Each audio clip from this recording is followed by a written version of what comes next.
अच्छा जी, अब last topic हमारा रह गया है न्यूरोलॉजिकल डिजीज़ से, जो कि है अनकॉन्शियसनेस एंड कोमा। सबसे पहले जो है डेफिनेशंस डिस्कस की गई हैं। कॉन्शियसनेस का मतलब होता है awareness of one self and the surrounding in a state of wakefulness.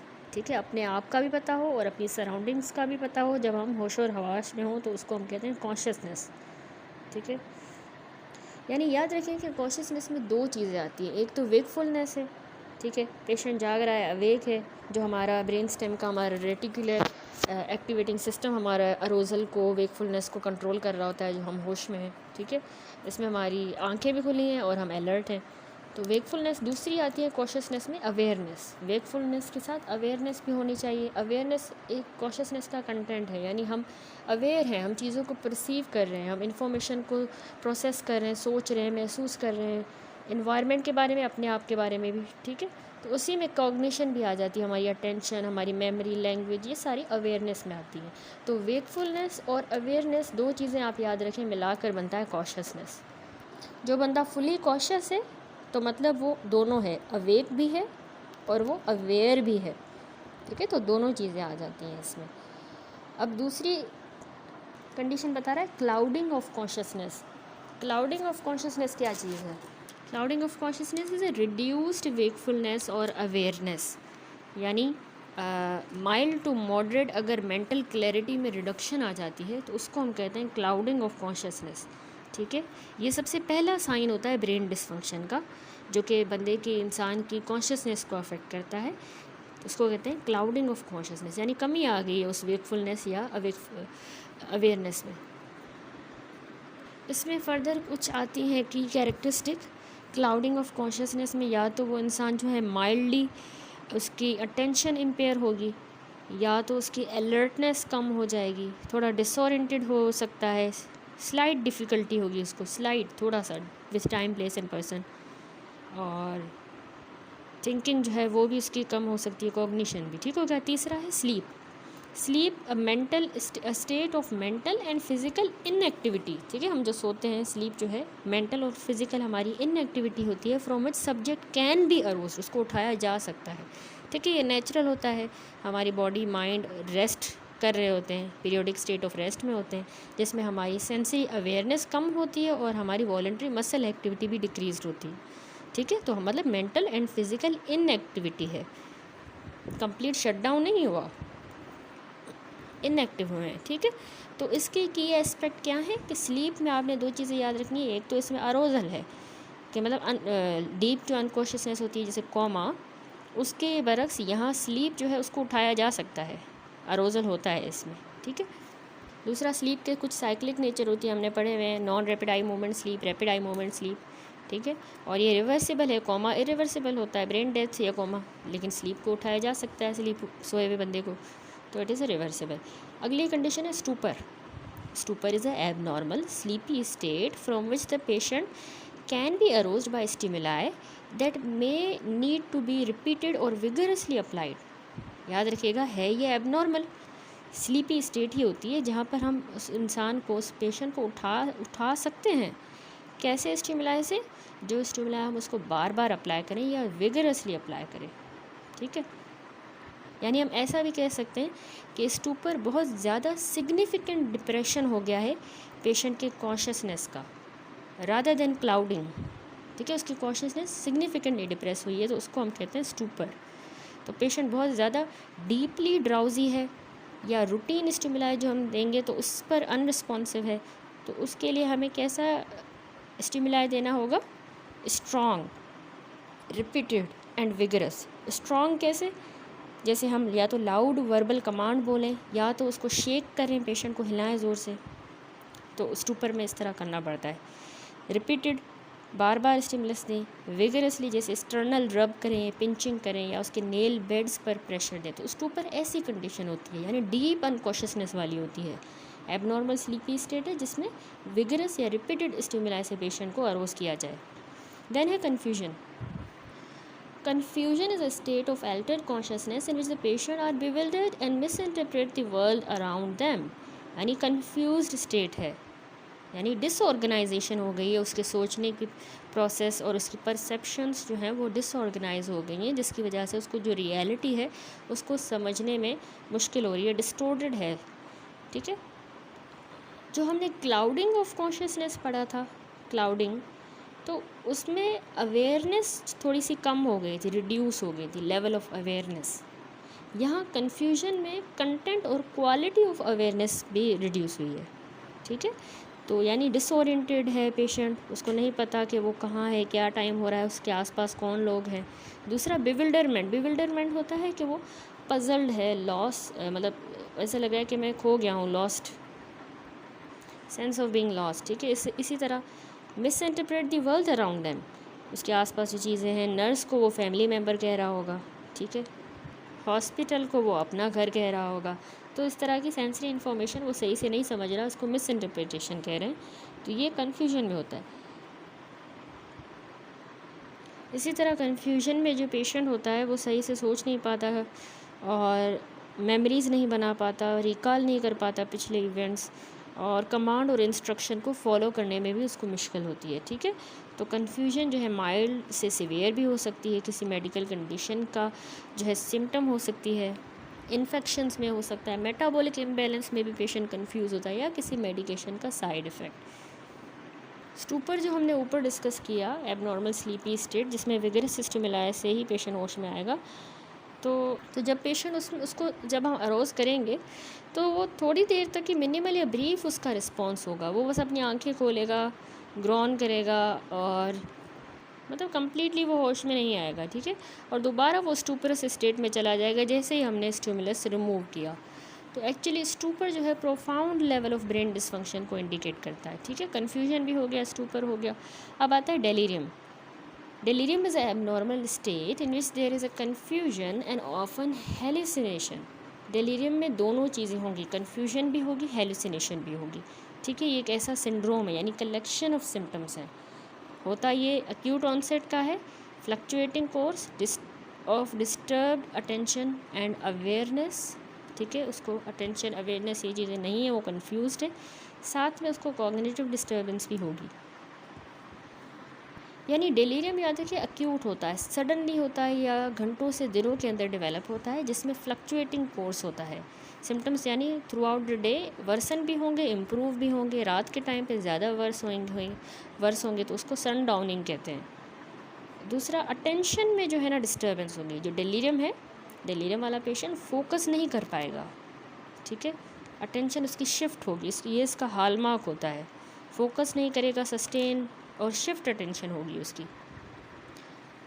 Awareness में भी उसको डिस्टर्बेंस होगी, ओरिएंटेशन में, कॉग्निशन में भी, हेलुसिनेशन भी हो सकती है। ऑफन इसमें विजुअल हेलुसिनेशन होती है, लेकिन टैक्टाइल भी हो सकती हैं और इल्यूजन्स भी हो सकती हैं। साइकोमोटर डिस्टर्बेंस, हाइपर एक्टिव या हाइपो एक्टिव,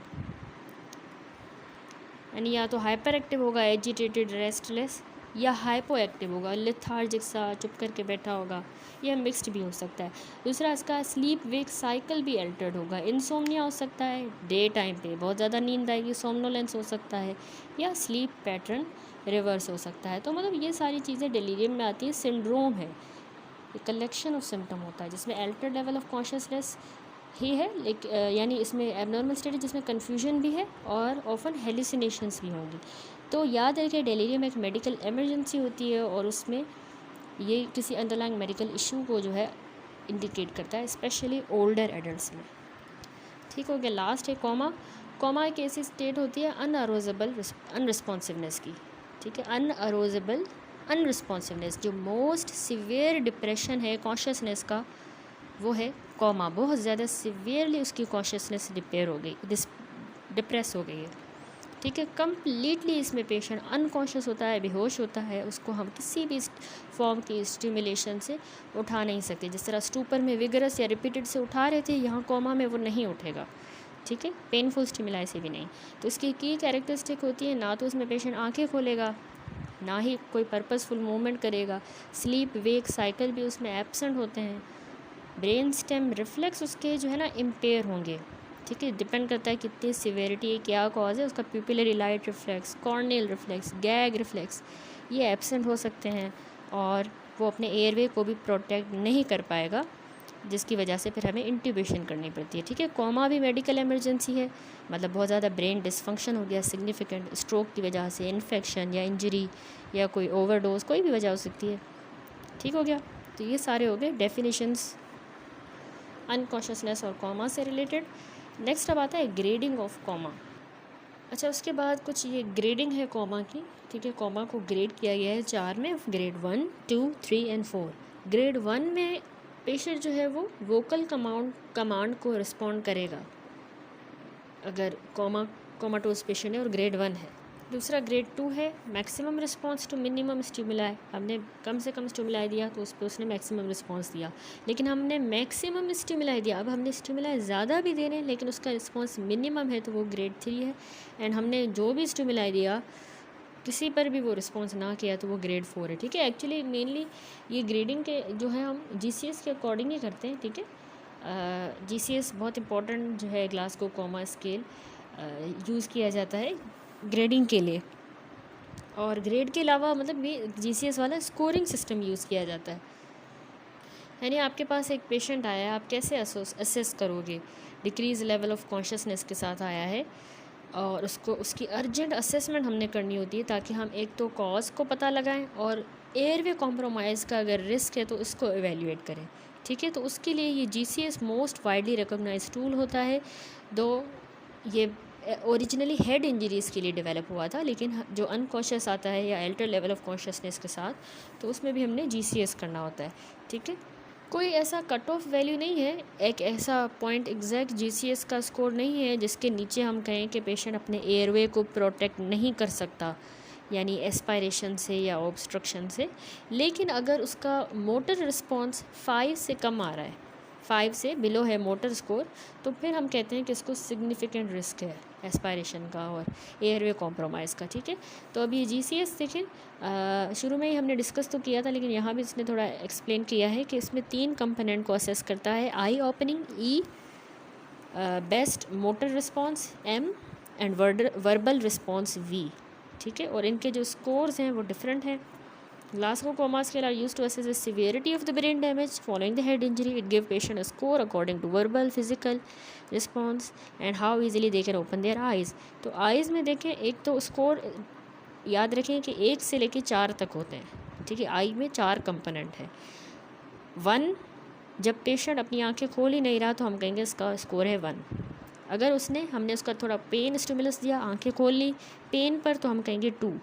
अगर उसने अपनी आंखें बोलने पर खोली, हमने इसको कुछ बोला इन रिस्पॉन्स टू वॉइस, तो फिर वो हो गया 4। और अगर खुद ही इसने अपने स्पॉन्टेनियसली आंखें खोली हैं तो वो हो गया 3 के बाद 4। ठीक हो गया, तो ये इसमें आई में 4 होते हैं। देन आता है वर्बल रिस्पॉन्स। वर्बल में याद रखिएगा 5 हैं, आई में 4 थे, वर्बल में 5, 1 से 5। तो 1 का मतलब है पर्सन जो है वर्बल कोई रिस्पॉन्स शो नहीं कर रहा, कुछ भी नहीं बोल रहा, नील, तो हमने इसको 1 स्कोर दिया। अगर वो इनकम्प्रीहेंसिबल साउंड्स प्रोड्यूस कर रहा है, ठीक है, यानी मम्बल कर रहा है लेकिन उसकी बात समझ नहीं आ रही, बोल क्या रहा है, बस मम्बल कर रहा है, तो उसको 2 बोलेंगे, 2 स्कोर। जब वो इनअप्रोप्रिएट वर्ड्स अटर करेगा, लफ्ज़ हैं लेकिन इनअप्रोप्रिएटली अटर कर रहा है, उसमें तो सिर्फ मम्बल कर रहा था, यहाँ पर कुछ वर्ड्स अटर कर रहा है तो उसको 3 कहेंगे। लेकिन जब वो कंफ्यूज्ड कन्वर्जेशन कर रहा है बातचीत लेकिन कंफ्यूज, तो उसको 4, और बिल्कुल नॉर्मली कम्युनिकेशन करेगा तो 5वां। तो ठीक है, इसमें 5 स्कोर हुए, वर्बल में 5। देन आता है मोटर रिस्पॉन्स। मोटर या रिस्पॉन्स या फिज़िकल रिफ्लेक्सेस, इसमें 6 आते हैं। ठीक है, 4, 5, 6 इस तरह रखें, याद रखें। तो 1 से लेके 6 तक है। 1 से लेके 5 तक डिस्क्राइब करता है पर्सन का response to pain. A person who score 1 make no movement, यानी नील, कोई भी मूवमेंट नहीं कर रहा, तो 1 स्कोर। जब वो अपने स्ट्रेटन करेगा लिम्ब को इन रिस्पॉन्स टू पेन, तो हम उसको 2 कहेंगे। यानी इसमें 2 को हम एक्सटेंसिव रिस्पॉन्स भी कहते हैं, जो हमने शुरू में पढ़ा था इस यूनिट में। एक्सटेंसर रिस्पॉन्स और एबनॉर्मल फ्लेक्शन 2 होते हैं ना, तो एक्सटेंसिव रिस्पॉन्स को हम 2 स्कोर देते हैं, यानी पेशेंट अपने शोल्डर की एक्सटर्नल रोटेशन करेगा बाहर की तरफ और रिस्ट को भी एक्सटेंड करेगा, ठीक है, लेकिन इसको 2 दिया। लेकिन अगर वो पेन स्टिमुलस देने पर उसने एबनॉर्मल फ्लेक्शन अगर की, यानी इंटरनल रोटेशन शोल्डर की और रिस्ट की भी फ्लेक्शन अगर की, तो उसको हम 3 देंगे, ठीक है। एक्सटेंसिव रिस्पॉन्स है तो 2, फ्लेक्शन रिस्पॉन्स है तो 3 स्कोर देंगे, ठीक है। 3 when they react in unusual way to pain and 4 when they move away from the pain। अगर उसने पेनफुल स्टिमुलस से के रिस्पॉन्स में फ्लेक्शन की या उसने उस पेन वाली जगह से अपना मतलब हाथ हटा दिया, विथड्रॉ किया हैंड, तो उसको हम कहेंगे 4, ठीक है। 5 is when they can pinpoint where the pain is, यानी लोकलाइज करेगा उस पेनफुल स्टिमुलस को, जहाँ पर हम उसको पेन लगा रहे हैं वहाँ वो लोकलाइज करेगा, तो उसको हम कहेंगे 5। और अगर उसने कमांड ओबे किया, a score of 6 means a person can obey the command, ठीक है, तो उसको हम 6 स्कोर देंगे। तो ये GCS का स्कोर जो होता है ना 8 या उससे अगर कम आ रहा है, 8 से लेस आ रहा है, तो इंडिकेट कर रहा है कि पेशेंट कोमा में है, ठीक हो गया। ये हम कैसे निकालते हैं, हम सम करते हैं EMV का, आई मोटर और वर्बल का हमने सम किया, तो मिनिमम याद रखिएगा 3 होता है और मैक्सिमम 15 होता है, ठीक है, 3 से 15 तक होता है। तो जब कम्युनिकेट कर रहे होंगे हम GCS, तो हमें एक बात याद रखिएगा कि हमने किस तरह प्रेजेंट करना होता है, हमने ब्रेक डाउन करके प्रेजेंट करना होता है कि मतलब E1 M4 V2, ठीक है, इस तरह हमने प्रेजेंट करना होता है, रादर देन कि हम सिर्फ जो है उसका सम बता दें, हमने एलेबोरेट करना होता है। अच्छा, एक और बात याद रखिए कि जो लोग मतलब पेशेंट इंट्यूबेटेड है, तो इंट्यूबेशन में तो हम बोल नहीं सकते, तो इंट्यूबेटेड वाला पेशेंट बोलेगा नहीं, तो उसका जो है ना वर्बल रिस्पॉन्स हम असेस नहीं कर पाते, तो उसके लिए हम सुफिक्स टी यूज़ करते हैं, टी। तो यानी EMV हम लिखते हैं ना, तो उसकी जगह पे हम EMT लिखेंगे, ठीक है। और उन ऐसे पेशेंट्स का मैक्सिमम 10 होगा, वैसे नॉर्मली लोगों का 15 होना चाहिए ना नॉर्मल, इंट्यूबेट वाले में आप टोटल ही 10 रखते हो, क्योंकि वर्बल कंपोनेंट के वो मार्क्स हमने काट दिए, 5 मार्क्स, ठीक है। 4 आई के थे, 5 वर्बल के और 6 मोटर के, टोटल 15 थे, लेकिन इंट्यूबेटेड में टोटल 10 होंगे। अगर पेशेंट का स्कोर 9 से लेकर 12 तक आ रहा है, तो हम उस कंडीशन को कहते हैं ये मॉडरेट है। अगर उसका स्कोर 13 आ रहा है या 13 से ऊपर आ रहा है, तो मतलब उसकी कॉन्शियसनेस की इम्पेयरमेंट माइनर है, बस थोड़ी बहुत है। नॉर्मल तो 15 है ना, लेकिन 13 से ऊपर आ रहा है तो थोड़ा उसको इतनी नहीं है, माइनर इम्पेयरमेंट हुई है। अच्छा, आप कम्युनिकेट कैसे करोगे कॉन्शियस लेवल? जब भी आप रिपोर्ट करते हो पेशेंट की कॉन्शियस लेवल किसी और हेल्थ केयर प्रोफेशनल को या अपने सीनियर को जब आप बताते हो, तो ये ज़्यादा इफ़ेक्टिव होता है कि आप उसका जो है ना फिज़िकल रिस्पॉन्स को न्यूमेरिकल के साथ बताओ, यानी बजाय कि आप उसको बोलो कि भाई अ मेल विद GCS ऑफ 7, ऐसे नहीं बोलना।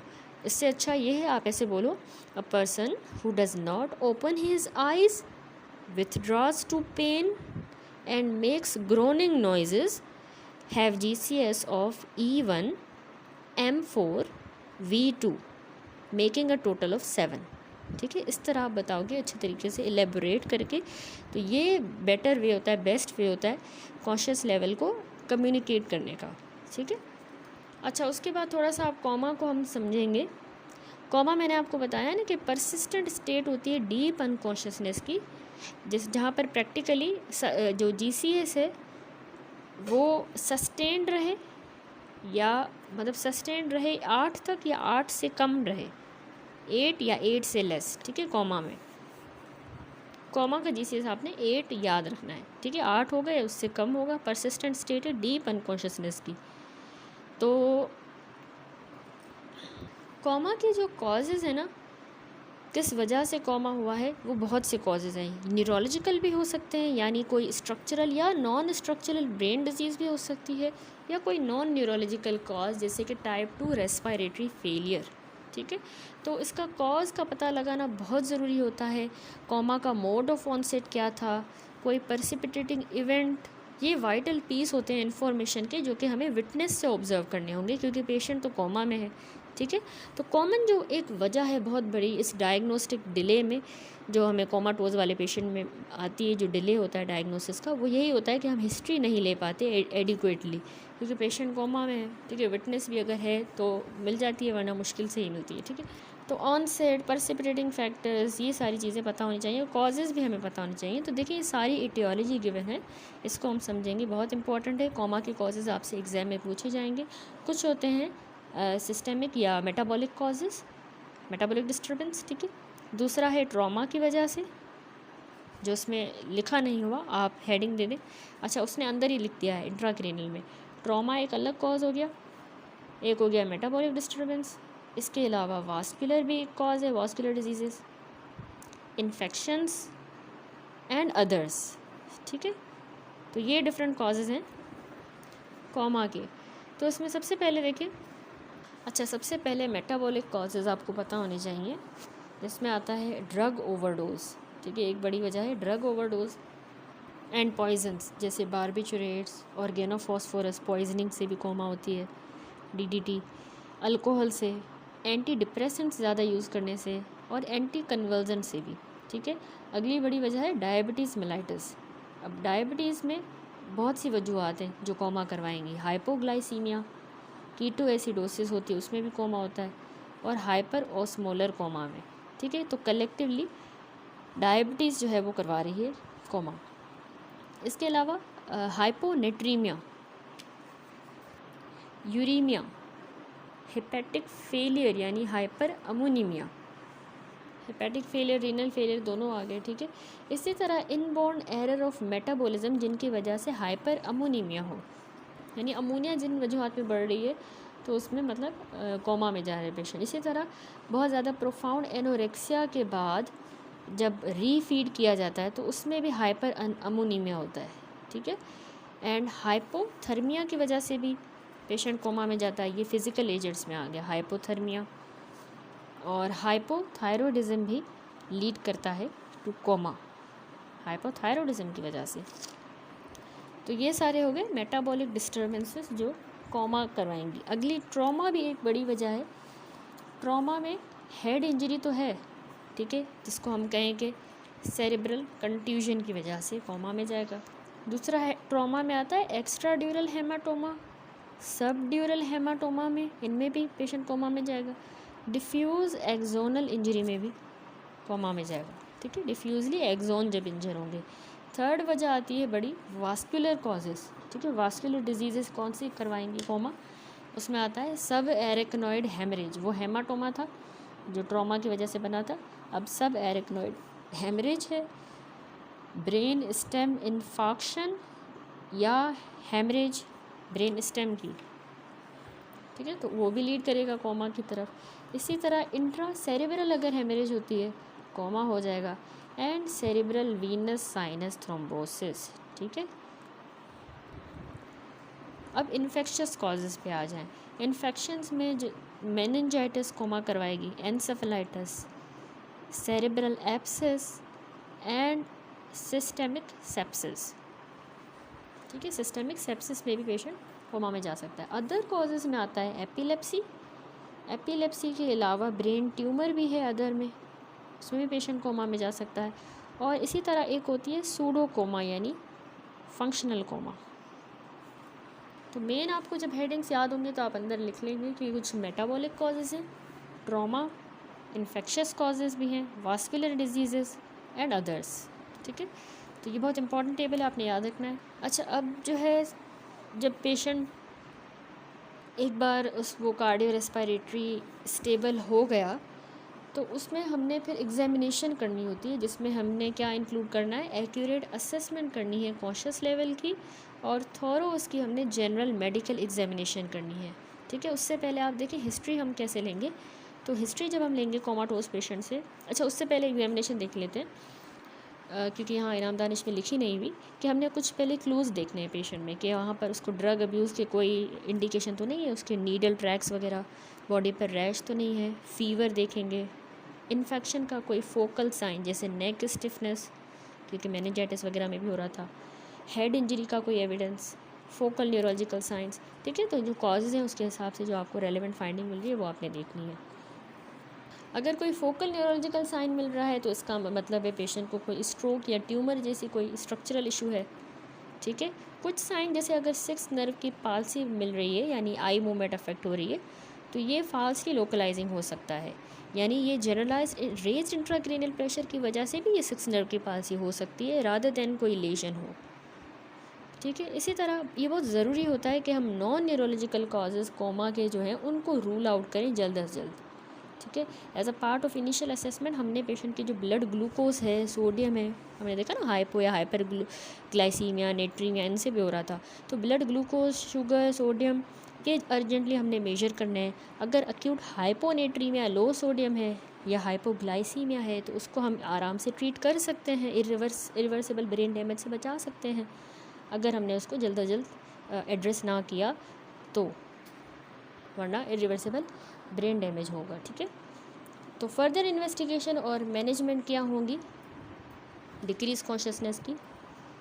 फर्दर जो हम उसकी इन्वेस्टिगेशन फिर करवाएंगे ना उसमें डिपेंड करता है कि उसकी हमें क्या मिली है एग्जामिनेशन फाइंडिंग से भी और क्लिनिकल प्रेजेंटेशन की बेसिस पे। अगर अचानक से सडन ऑनसेट का उसको डिक्रीज कॉन्शियसनेस हुआ है मतलब उसको कोई वास्कुलर मसला होगा तो अर्ली सीटी करवाएंगे ब्रेन का, उसमें स्ट्रक्चरल एबनॉर्मलिटी पता चलेंगी। लेकिन हाउएवर ब्रेन स्टेम का अगर स्ट्रोक सस्पेक्टेड है ब्रेन स्टेम का तो उसमें फिर हमें सीटी angiogram of circle of Willis करवाना होगा, ठीक है।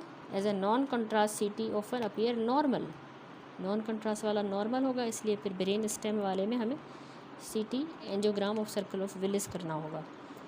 अगर हमें सेरेब्रल वीनस साइनस थ्रोम्बोसिस वजह लग रही है यानी पेशेंट को मे बी थ्रोम्बोफीलिया की हिस्ट्री भी मिल रही है और या फिर कोई साइनस इन्फेक्शन की हिस्ट्री है तो फिर उसमें हमें सीटी वीनोग्राम करना होगा, ठीक है। तो इस हिसाब से मैं आपको एक्सप्लेन कर रही हूँ कि जो आपको फाइंडिंग्स मिल रही हैं उस हिसाब से फिर आपने आगे इन्वेस्टिगेशन भेजनी होती है।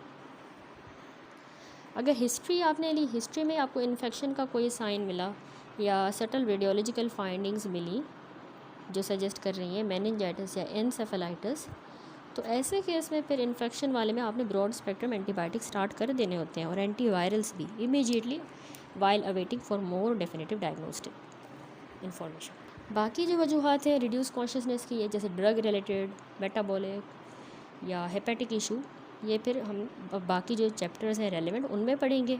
अमोनिया का बढ़ जाना, हाइपर अमोनीमिया, जो कि हमने आइस पर भेजना होता है टू प्रिजर्व इट्स इंटेग्रिटी, तो अमोनिया लेवल जो है ये नैरो करेंगे हमारी डिफरेंशियल डायग्नोसिस को टू अ मेटाबॉलिक या hepatic cause if there is a diagnostic uncertainty. अगर 140 माइक्रोग्राम पर डेसीलीटर से ज़्यादा लेवल मिल रहे हैं तो ये एबनॉर्मल लेवल है अमोनिया के, ठीक है।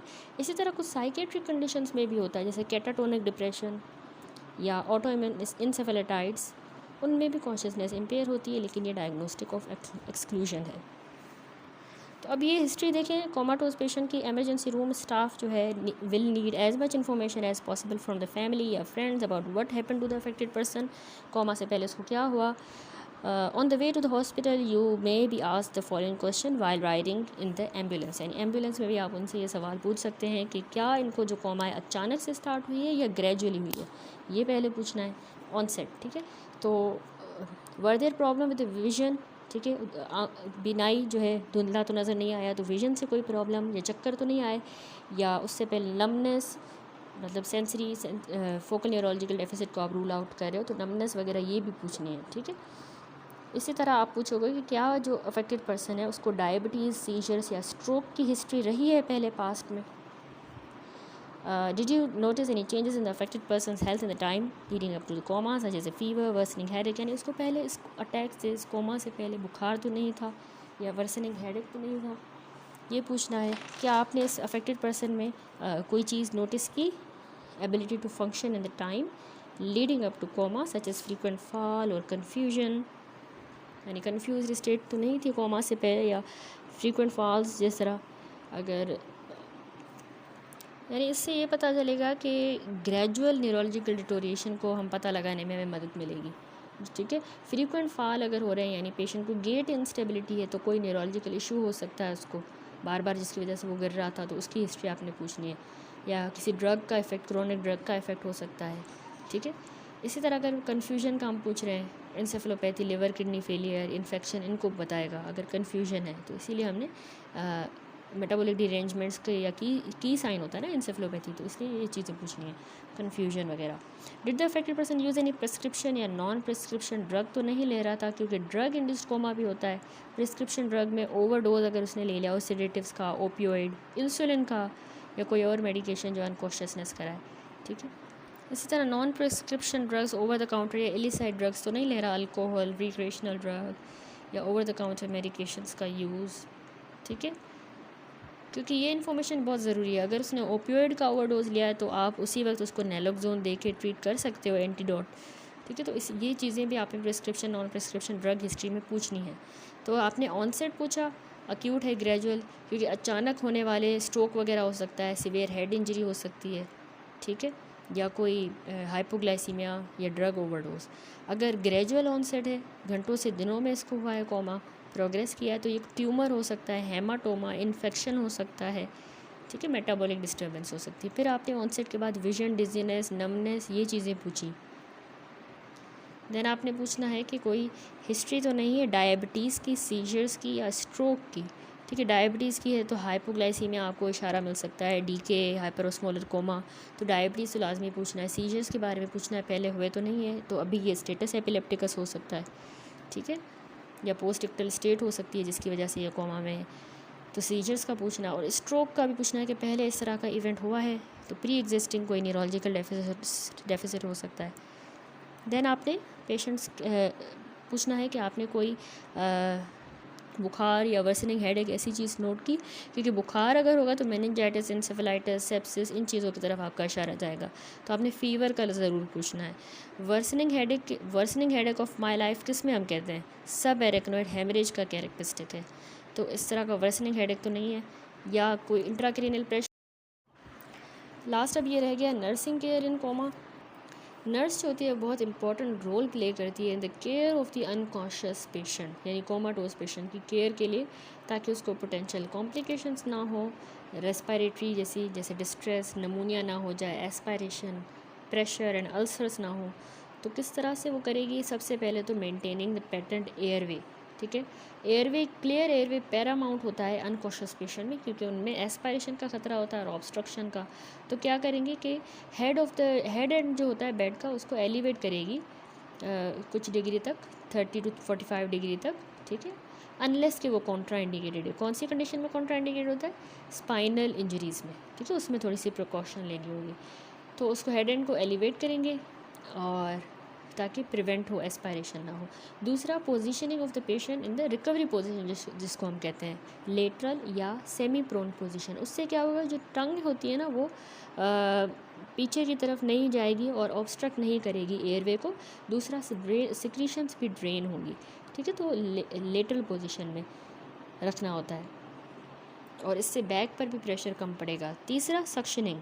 अब सक्शनिंग ये रेगुलर असेसमेंट होती है, ओरल और ट्रैकियल नर्स ने सक्शनिंग करनी होती है ताकि पेशेंट एस्पायरेट ना करे और उसका एयरवे पेटेंट रहे, ठीक है। ये जेंटली करना होता है और सिर्फ जब नेसेसरी हो तब करनी होती है सक्शनिंग, ताकि ट्रॉमा ना हो। चौथा, चेस्ट फिजियोथेरेपी की जाती है, जैसे परकशन और पोस्चरल ड्रेनेज। मैंने आपको रेस्पो वाले चैप्टर में वीडियो भी दिखाई थी कि हम किस तरह से परकस करते हैं, चेस्ट फिजियोथेरेपी और पोस्चरल ड्रेनेज, ताकि जो सिक्रीशन है फंसी हुई है लंग्स वगैरह में तो वो निकल जाए और नमूनिया का रिस्क कम हो। पांचवा, अस्कल्टेट इन एवरी 8 आवर्स, हर 8 घंटों पे जो है ना वो ब्रेथ साउंड्स जो है उनको सुनेगी, अस्कल्टेट करेगी, ताकि रेस्पिरेटरी डिस्ट्रेस अर्ली डायग्नोस हो जाए, या एटेलेक्टेसिस, कोलैप्स या नमूनिया को, ठीक है, टाइमली इंटरवेंशन फिर की जाए। तो हर 8 घंटों के बाद उन्होंने अस्कल्टेट करना है कोमा वाले पेशेंट को। तो छठा है एंडोट्रेकियल ट्यूब एंड ट्रेकियोस्टमी। ये हमें पता है कि 8 से कम है अगर GCS, तो उसमें तो हमने लाजमी इंट्यूबेट करना होता है, क्योंकि एयरवे मेंटेन नहीं कर पाएगा पेशेंट अपना।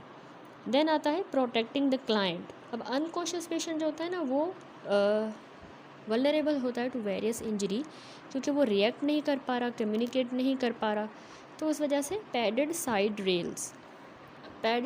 रेल्स जो होती है ना, जो हॉस्पिटल में बेड्स होते हैं उनकी साइड्स पर ही जो रेल रखी होती हैं पैडेड, तो एक्चुअली वो हम क्यों रखेंगे, पेशेंट को इंजरी से बचाने के लिए। सपोज़ अगर पेशेंट सीजर वाला है या इनवॉलंटरी मूवमेंट करता है इफ़ इवन अगर ये वो होश में भी आता है तो वो कंफ्यूज होता है, तो उस केस में हमने फिर पैडेड साइड रेल्स रखनी होती हैं, ठीक है। वो बेड होता है साइड पे लगाने ताकि वो गिरे ना सीजर्स वगैरह से।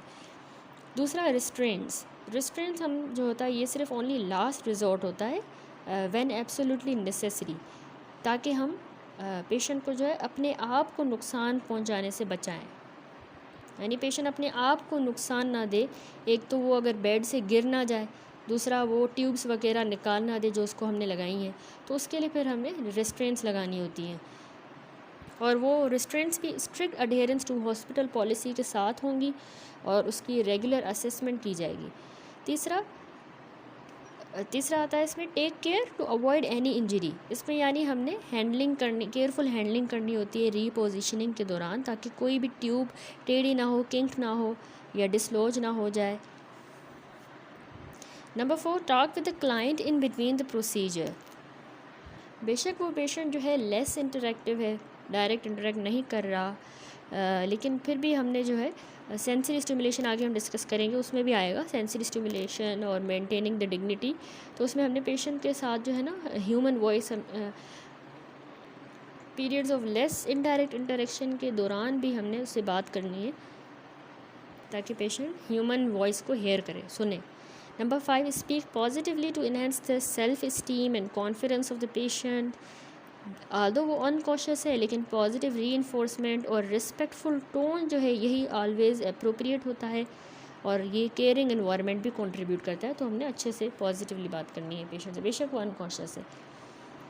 देन आता है मेंटेनिंग द, ये हो गया protecting the client. Then maintaining fluid balance and managing the nutritional need. तो उसमें हमने हाइड्रेशन लेवल देखना है, input output, mucous membrane, turgor, ये सारी चीज़ें। More amount of liquid, ensure करें कि सफिशिएंट फ्लूइड इनटेक है आईवी के थ्रू, एंट्रल के थ्रू, ताकि डिहाइड्रेशन ना हो, ठीक है। तो उसका स्टेटस हमने देखना है। आईवी लाइन स्टार्ट करेंगे इमीडिएट फ्लूइड रिससिटेशन के लिए, मेडिकेशन देने के लिए भी, और फ्लूइड को मेंटेन करने के लिए। लिक्विड डाइट एक बार अगर न्यूट्रिशन हमने इनिशिएट की तो पहले यूजुअली हम लिक्विड डाइट पे रखते हैं ट्यूब के ज़रिए। Number 5, NG tube, nasogastric tube या ओरोगैस्ट्रिक ट्यूब, ये कॉमनली हम शॉर्ट टर्म फीडिंग के लिए यूज़ करेंगे और मेडिकेशन के लिए कोमाटोज वाले पेशेंट्स में, ठीक है। लॉन्ग टर्म फीडिंग के लिए फिर हमें गैस्ट्रोस्टमी जी ट्यूब लगानी पड़ती है, ठीक होगी। देन आता है maintaining the skin integrity. Skin integrity के लिए हमने रेगुलर चेंज करनी है उसकी पोजीशन, ठीक है, एटलीस्ट हर 2 घंटों के बाद, ताकि स्किन ब्रेकडाउन ना हो और प्रेशर रीडिस्ट्रीब्यूट हो 2 आवर्स के बाद। इसके अलावा पैसिव एक्सरसाइजेज, उनके लिम्ब, पेशेंट के लिम्ब को जो है फुल रेंज ऑफ मोशन में हमने जो है मूव करना होता है ताकि कॉन्ट्रैक्चर्स ना हो जाए, यानी परमानेंटली वो टाइट ना हो जाए मसल्स और जॉइंट्स, और सर्कुलेशन भी इम्प्रूव हो। बैक मसाज से क्या होगा कि सर्कुलेशन स्किन की तरफ इम्प्रूव होगी, कंफर्ट भी होगा और स्किन के असेसमेंट में भी फ़ायदा होगा। स्प्लिंट्स फोम बूट्स ये यूज़ करेंगे to prevent the foot drop, ठीक है। प्रॉपर एनाटॉमिकल अलाइनमेंट हमने मेंटेन करनी है फीट की और एंकल की, ताकि मसल्स शॉर्टन ना हो और परमानेंट फुट ड्रॉप ना हो। Special bed to prevent the pressure on bony prominence, इसमें एयर मैट्रेस आते हैं, ठीक है, एयर मैट्रेस, ताकि उन पे प्रेशर ना पड़े बोनी प्रोमिनेंस पे। और इसके अलावा लो एयर लॉस बेड आते हैं, या प्रेशर रीडिस्ट्रीब्यूटिंग सरफेसेस भी आते हैं जो कि हम यूज़ करते हैं सैक्रम, हील्स एंड एल्बो वाले एरिया पर, ताकि प्रेशर रीडिस्ट्रीब्यूट हो, अल्सर्स ना बने। देन आता है प्रिवेंटिंग द यूरिनरी रिटेंशन। उसके लिए हमने पहले तो फुल ब्लेडर को पालपेट करना होता है, डिस्टेंशन वगैरह देखनी होती है, ठीक है। फिर हम इनड्वेलिंग कैथेटर, फोली कैथेटर इंसर्ट करेंगे, उससे मॉनिटर करेंगे urine input and output, urine output monitor करेंगे। और अगर इनकॉन्टिनेंस है तो वो भी इससे मैनेज होगा, ब्लेडर ओवर डिस्टेंशन से बच जाएगा किडनी डैमेज से। तो लेकिन इसमें कैथेटर की केयर भी बहुत ज़रूरी होती है यूटीआई को प्रिवेंट करने के लिए। Number 3, condom catheter for male and absorbent pad for female in case of incontinence, ठीक है। वो पेशेंट जो कि इनकॉन्टिनेंट है लेकिन उनको स्ट्रिक्ट आउटपुट मॉनिटरिंग की ज़रूरत नहीं होती या फोली की, तो उनको हम यूरिन मैनेज कर सकते हैं, ये वाले कॉन्डोम कैथेटर या अब्जॉर्बेंट पैड यूज़ कर सकते हैं यूरिन को मैनेज करने के लिए, और इससे स्किन हाइजीन मेंटेन करने के लिए। इसके अलावा स्किन ब्रेकडाउन भी रिड्यूस होगी। Number 4, induce stimulation to urinate, वो पेशेंट जो कि स्पॉन्टेनियसली वॉइड नहीं कर पाते या उनको डिफ़िकल्टी होती है, तो उनमें कुछ टेक्निक जैसे running water, gently stroking the inner thigh या वार्मथ अगर लोअर एब्डोमेन पे अप्लाई करें, तो उससे बिफोर द कैथेटराइजेशन हम ये अगर मेजर्स करेंगे तो उससे भी स्टिमुलेट किया जा सकता है यूरिनेशन को, ठीक है। देन आता है providing sensory stimulation, provided at proper time to avoid sensory deprivation, यानी कि इंश्योर करना है there are the period of sensory input जैसे talking, touching and period of rest भी होने चाहिए टू प्रिवेंट ओवर स्टिमुलेशन या अंडर स्टिमुलेशन। जो ब्रेन होता है अनकॉन्शियस पेशेंट का, वो स्टिल जो है एक्सटर्नल स्टिमुलाई को प्रोसेस कर सकता है, ठीक है। नंबर 2 क्या करना है, effort are made to maintain the sense of daily rhythm by keeping the usual day and night pattern of activity and sleep. यानी इसमें क्या करना है, हमने लाइट्स जो है रात के टाइम पे डिम करनी है, नॉइज़ को कम करना है और क्वाइट इनकरेज करना है, quite during the typical sleep hour, और ज़्यादा एक्टिविटी करनी है, केयर, कम्युनिकेशन, ये दिन के टाइम पे करना है। तो इससे क्या होगा, पेशेंट का नेचुरल सर्केडियन रिदम जो है ना वो मेंटेन रहेगा, उसके लिए हम ये कर रहे हैं, ठीक है। Number 3 maintain the same schedule each day, जैसे बाथिंग, रीपोजिशनिंग, मेडिकेशन टाइम, इनकी कंसिस्टेंसी रखनी है, रोज़ाना करना होता है, ठीक है। Number 4 orient the patient to day time accordingly, even वो अनरिस्पॉन्सिव है लेकिन नर्स का काम होता है कि वो उसको वर्बलाइज़ करे कि आज ये दिन है, ये तारीख है, ये टाइम हो रहा है, करंट सिचुएशन ये है। इससे जो है पेशेंट ओरिएंट होगा, अगर उसकी कॉन्शियसनेस जो है रिटर्न हुई तो उससे पेशेंट ओरिएंट होगा, ठीक है। तो ये करना है। Number 5 touch and talk, physical touch जैसे होल्डिंग हैंड, जेंटल स्ट्रोकिंग और बातचीत करना पेशेंट से, ये क्रूशल होता है, ठीक है, क्योंकि sense of hearing often one of the last है जो चला जाता है लास्ट में, और सबसे पहला होता है जो वापस आता है, रिटर्न करता है। तो फैमिलियर वॉइसेस उनके लिए कंफर्टिंग भी होती हैं, स्टिमुलेटिंग भी होती हैं, ठीक है। तो हमने टच एंड टॉक। देन 6 है प्रॉपर कम्युनिकेशन, बात करने के अलावा हमने एक्सप्लेन करना है आप क्या कर रहे हैं, काम और रीअश्योरिंग टोन में उसको एक्सप्लेन करना है, इंश्योर करना है कि बाकी स्टाफ भी उससे इफ़ेक्टिवली कम्युनिकेट करें अराउंड द पेशेंट, ठीक है। Number 7 always address the client by name and explain the procedure each time, ठीक है, ताकि आइडेंटिटी से आप उसको बुलाएं और डिग्निटी, यानी आपने एक्सप्लेन करना है, I am going to turn you now, I am going to check your blood pressure. तो बेशक वो रिस्पॉन्ड तो नहीं कर रहे लेकिन इससे वो स्टार्टल नहीं करेंगे, ठीक है। देन है फैमिली नीड, लास्ट में फैमिली नीड में कह रहा है कि कोमाटोज पेशेंट में सपोर्टिंग फैमिली जो है उसकी फैमिली को सपोर्ट करना भी एक इंटीग्रल पार्ट होता है होलिस्टिक नर्सिंग केयर का, जिसमें फैमिली सपोर्ट है, उनको इमोशनल सपोर्ट, एम्पैथेटिक लिसनिंग और उनके डिस्ट्रेस को एक्नॉलेज करना होगा। दूसरा educate the need of client, हमें पेशेंट की कंडीशन उनको एक्सप्लेन करनी होगी, ट्रीटमेंट का मकसद क्या है, पर्पस क्या है, पोटेंशियल आउटकम क्या होगा, ये हमें उनको क्लियर अंडरस्टैंडेबल लैंग्वेज में उनको बताना होगा। तीसरा केयर प्रोवाइड करनी होगी, यानी हमें डिमॉन्स्ट्रेट भी करना और एक्सप्लेन करना है कि हम केयर प्रोवाइड कर रहे हैं पेशेंट को, ताकि फैमिली की एंजाइटी एलिवेट हो और उनको हम केयर प्रोसेस में इन्वॉल्व भी कर सकते हैं, ठीक है, फॉस्टरिंग ट्रस्ट के साथ। Maintain the regular dose of treatment and follow consultant instructions, ये फंडामेंटल प्रिंसिपल होती है नर्सिंग की कि इंश्योर करे सारी जो प्रिस्क्राइब्ड मेडिकेशन है उनको टाइम पर एडमिनिस्टर करे exactly as ordered by the physician या consultant, and all medical instructions are followed meticulously. This ensures continuity of care and optimal treatment outcome. ठीक हो गया, दैट्स इट। अल्हम्दुलिल्लाह ये चैप्टर हमारा कंप्लीट हुआ। न्यूरोलॉजिकल डिजीज़ लास्ट टॉपिक था, unconsciousness and coma. Next video से इंशाल्लाह हम अगला हमारा यूनिट स्टार्ट करेंगे।